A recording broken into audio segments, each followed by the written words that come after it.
கர்த்தருடைய பரிசுத்தமுள்ள நாமத்திற்கு ஸ்தோத்திரம். இன்றைய நாளின் கர்த்தருடைய வார்த்தையாக 1 ராஜாக்களின் புஸ்தகம் 17ஆம் அதிகாரம் 22வது வசனம். கர்த்தர் எலியாவின் சத்தத்தை கேட்டார், பிள்ளையினுடைய ஆத்துமா அவனுள் திரும்பி வந்தது, அவன் பிழைத்தான். எனக்கரியானவர்களே, இந்த சம்பவம் நமக்கு நல்லா தெரியும். இந்த இடத்துல எலியா தேவனுடைய தீர்க்கதரிசி. இந்த இடத்துல கர்த்தரிடத்தில் அவன் ஜெபித்த பொழுது அற்புதம் நடந்ததாக வேதம் சொல்லுகிறது. எலியாவின் சத்தத்திற்கு தேவன் பதில் கொடுக்கிறார். பிள்ளையினுடைய ஆத்துமா பிழைக்கிறது, அவனுடைய ஜீவன் அவனுக்குள்ளாக வந்ததாக வேதம் சொல்லுகிறது. எவ்வளவு அருமையான ஒரு வார்த்தை பாருங்கள். என் தேவனாகிய கர்த்தாவே எனக்கு தங்குவதற்கு இடம் கொடுத்த இந்த விதவையின் மகனை சாக பண்ணினதினால் அவளுக்கு துக்கத்தை வருவித்தீரோ என்று கர்த்தரை நோக்கி கூப்பிடுகிறான். தனக்கு நன்மை செய்த ஒரு பெண்ணிற்கு இந்த நாளில் தீங்கு குடும்பத்திற்கு வந்துவிட்டது. ஆகவே கர்த்தாவே, எனக்கு நன்மை செய்த இந்த சகோதரி இந்த வீட்டில் என்ன தங்குவதற்கு இடம் கொடுத்தான். ஆகவே தான் வேதம் சொல்லுகிறது, நீ ஒரு கலசம் தண்ணீர் கொடுத்தால் அதற்குண்டான பலனை கர்த்தர் உனக்கு கொடுப்பார். எனக்கு அருமையான தேவ பிள்ளையை, நீ கொடுக்கிறவைகள், நீ விதைக்கிறவைகள் எல்லாம் விதைகள். அவைகள் வெறுமையாய் போய்விடவே செய்யாது.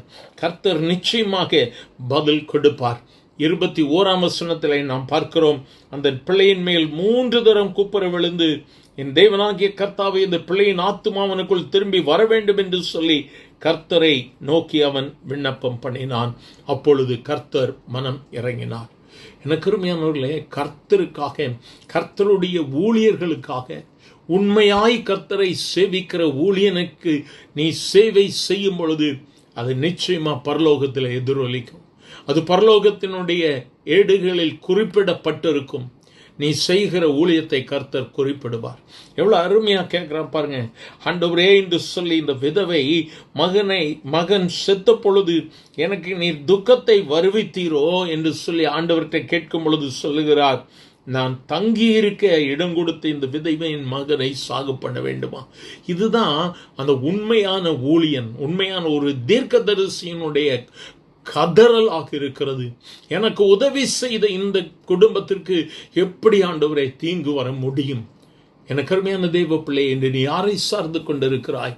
ஆண்டவருக்கு அடுத்தபடியாக உலகத்தில் ஏதோ உன்னுடைய புகழ் பெயருக்காக யாரையாவது ஒருத்தர் பின்பதாக ஓடிக்கொண்டிருக்கிறாயோ, உன் பாதையை மாற்ற ஆரம்பி. இயேசு விரும்புகிற ஒருவர்களோடு உன்னுடைய தொடர்புகளை வைத்து, உன்னுடைய ஐக்கியத்தை வைத்துக் கொண்டு கர்த்தரோடு கூட இசைந்திருக்க விரும்பு.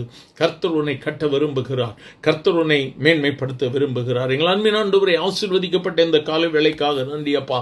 இந்த வேளையிலும் உம்மை நோக்கி கூப்பிடுகிற ஒவ்வொருவரையும் கர்த்தர் நோக்கி பார்க்க வேண்டுமா ஜெபிக்கிறேன். அன்று எலியா ஜெபித்த பொழுது ஆண்டவரே, அந்த ஜீவன் அந்த குழந்தைக்குள்ளாக வந்தது என்று சொல்லி பார்க்கிறோம். அதே வண்ணமாய் நாங்கள் ஒரு மனப்பட்டு ஜெபிக்கிறோம். ஆண்டவரே, ஜீவனை கொடுக்கிறேன் என் ஆண்டவர். இப்பொழுதும் கேட்கிற ஒவ்வொருவருக்கும் ஒரு பலனை கொடுங்கப்பா, ஒரு நம்பிக்கையை கொடுங்க. இந்த மாதத்தின் கடைசி நாள் ஆசீர்வதியும் மேன்மைப்படுத்தும். இயேசுவின் நாமத்தில் பிதாவே, ஆமேன், ஆமேன்.